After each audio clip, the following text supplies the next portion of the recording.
Hello sa inyo guys, magandang gabi sa inyo ulit guys. Tuturo ako ngayon about sa Adobe Photoshop. Gagawa tayo ng 2x2 picture at sana may matutunan kayo dito, lalo na yung mga nagpiprinting business kagaya ko. So yun guys, proceed na tayo sa ating video tutorial.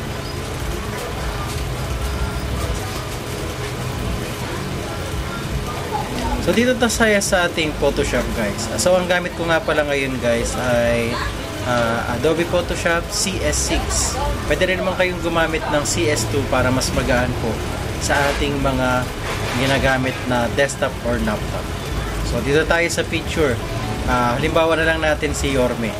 Ito yung nakuha kong picture ni Yorme, no? Ayan. So sa size natin siya sa 2x2 at ilalagay natin yung tamang size na 2x2 picture kay Yorme, no? Yan. Sige. Yan. Pwede na yan guys. Basta pag magto 2x2 picture tayo guys, siguraduhin lang natin na wala masyadong space o hindi masyadong malaki yung space sa kaliwa or sa kanan para hindi masyadong pangit tignan, ano guys. So yun guys, dahil sa medyo maraming kalat kung sa ibang tawag o medyo maraming design sa likod ni Yorme, ay atin siyang ika-crop or ipi-pen tool. Gamit yung ating pen tool, tatanggalin natin yung background kay Yorme, no po. Sige, pen tool tayo. Ang pen tool natin guys, ang shortcut kanyang pen tool natin ay letter P. So yun guys, ano. At pwede nyo rin naman dito i-click yung pen tool. Ito guys. So yun. Start tayo dito sa labas ng picture. Zoom in lang natin. Alt, hold Alt. Kapag ka tayo ay magpapagalaw ng picture, hold natin yung space at galaw natin yung mouse, no. Left click tapos galaw yung mouse. Okay. May makikita naman kayo parang kamay guys, no? Space, left click, galaw yung mouse. Yeah, para magagalaw nyo siya kung saan saan. So, dito na tayo sa ating pen tool. So ipi-pen tool natin siya para sa mga baguhan lang po sa paggamit ng Photoshop, no. Kami talaga ay ako talaga ay nag-umpisa lang din talaga sa paggamit ng CS2. So doon ko ayan siya na guys, medyo maingay sa labas. Doon ko hinasa yung aking pag-edit sa CS2. Pero nung hindi ako nakontento, nag-download na ako nitong CS6. So yun, susundan lang natin guys yung daloy ng buhok yung ating ine-edit. So ito, malinis yung buhok nung maganda yung forma ng buhok ng ating Yorme. Ano po? So ayan. Sundan lang din natin yung forma ng kanyang buong mukha. Ano po? Para po magkukuha natin yung matatanggal natin yung buong background niya guys. So yun guys, dahil nakuha na natin, na-pen tool na natin, pwede nating idaan dito sa likod. Ayan, tapos right click natin sa loob ng picture, make selection at okay natin. So makikita kayong parang mga daan yan guys, yung parang mga stitch, no. Tapos click natin yung delete guys. Tapos okay lang natin. Yung background natin ay color yan, ano. So kung ano yung color dito ng background natin, dito sa may gilid na to, yun yung nga pala guys, ang background dito ay yung kulay white. Kapag pinagpalit natin yan, ang magiging background yan guys ay etong red, no. Try natin, delete, okay. Diba naging red siya. Control C lang natin para bumalik. Pag pinagpalit naman natin ito, yung white background yung magiging background niya. Kasi nga napunta siya sa likod, diba? Tapos delete natin, click natin yung okay.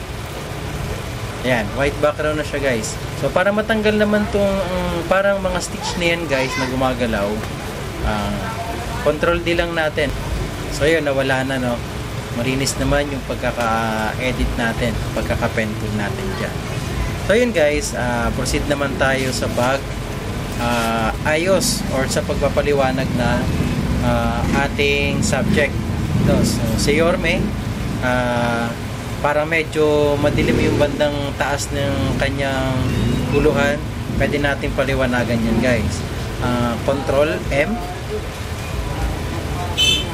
tapos ito ay i-adjust lang natin pa taas. Ito pwedeng pababa, didilim yan. Pag pinataas natin, liliwanag yan guys. Yan, tapos click OK. No. After nyan guys, kung hindi kayo masyadong nalilinawan sa picture, sa picture naman ni Yorme, malinaw naman yung pagka-kinuha nating picture o sample ni Yorme, no?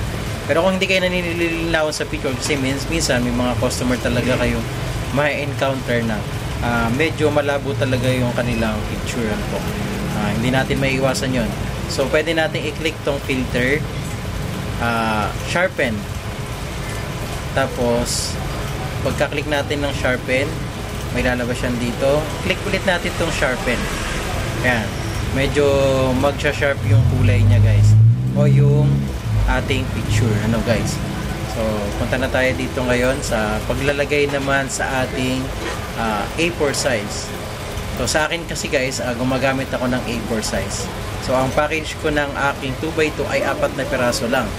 Ito, depends yun sa customer kung gusto niyang padagdagan. Kung ako ay nagpapadagdag ako ng 2x2 picture, depende na lang yung sa usapan nyo kung magkano ang i-add niya. Ano po? So sa paglalagay naman ng A4 size, pwede natin i-click dito yung file, tapos click new, or kung mas madali guys ay Control N lang, Control plus N. Ayan. So lalabas ito guys yung new document. Meron ditong A4 size, letter at long, ano po. So yung iba customized na yan guys. Click natin itong A4 size.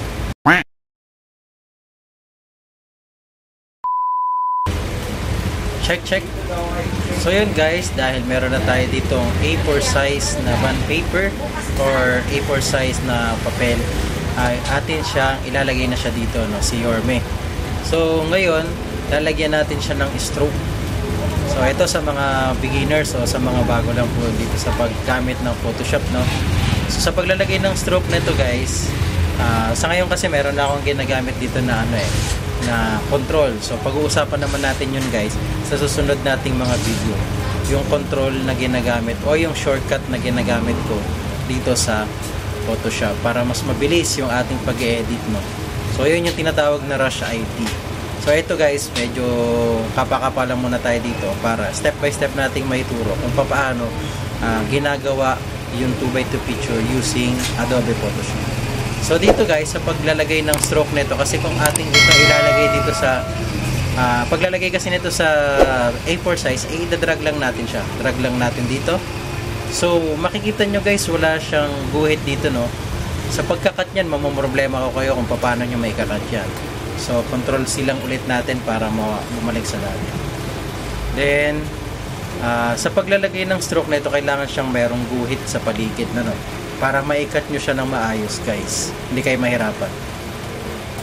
Dito naman, punta tayo sa layers. Dito makikita yun sa may bandang right side ng ating video. Dito sa layers, double click nyo lang tong picture at click OK. Sa ibabang bahagi guys, meron dito kayo makikitang parang F tsaka X na magkadikit, ano. Ayan, click nyo lang yan, tapos click nyo yung stroke. After nyo i-click yung stroke, so ayan, kita nyo guys, yung kulay ng stroke natin kulay dilaw. Pwede natin baguhin yan, gawin nating black. Ayan, okay natin. So dito tayo sa structure. Ang size ng ating stroke dapat 1 lang or 2, pero mas maganda kung 1 lang guys. Set natin sa 1. Etong position natin guys, set natin sa inside. Ang blend mode natin normal lang, okay na yan. Ang opacity natin kailangan naka 100 guys para makita natin. Kasi ang size ng ating stroke ay 1 lang, kaya kailangan naka-opa. 100% opacity tayo. So ang color, okay na yung black. Then okay na natin guys. So parang wala namang nangyari guys. Pero pagdating dito sa layer, may makikita kayo, may nabago siya, no? Nadagdagan siya ng parang effect. Makikita nyo, effects tsaka stroke. So yun, eto guys, yung picture na to ni Yorme, na ginawa nating 2x2, sample natin ng 2x2 picture, ay idadrag natin dito sa A4 size na meron ng stroke guys, ano. So pag drinag natin, yan, meron na siyang guhit sa paligid niya. Ayan na yung size ng 2x2 guys. So pwede nating idrag yan dito sa may pinakang dulo. Makikita nyo naman yung parang umiilaw na yan na kulay pink. Yan sa paligid ng ating papel. Yan, ayan na yung pinakang kanto ng ating papel.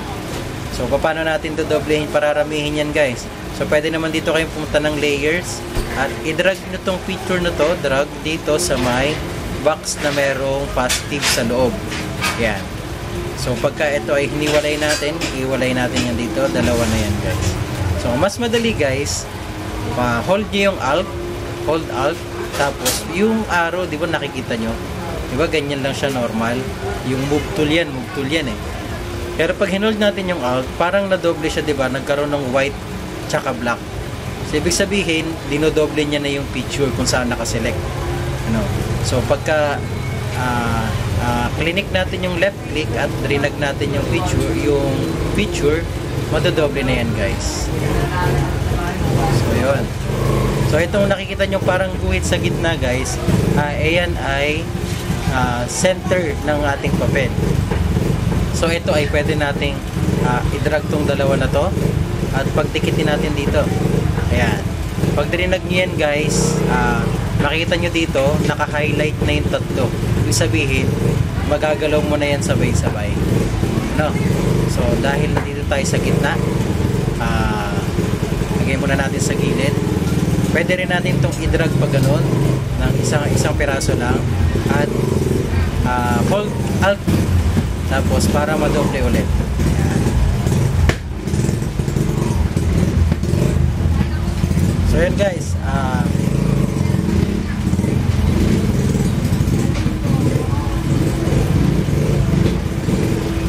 guys, dito na tayo sa ating package ng 2x2 picture.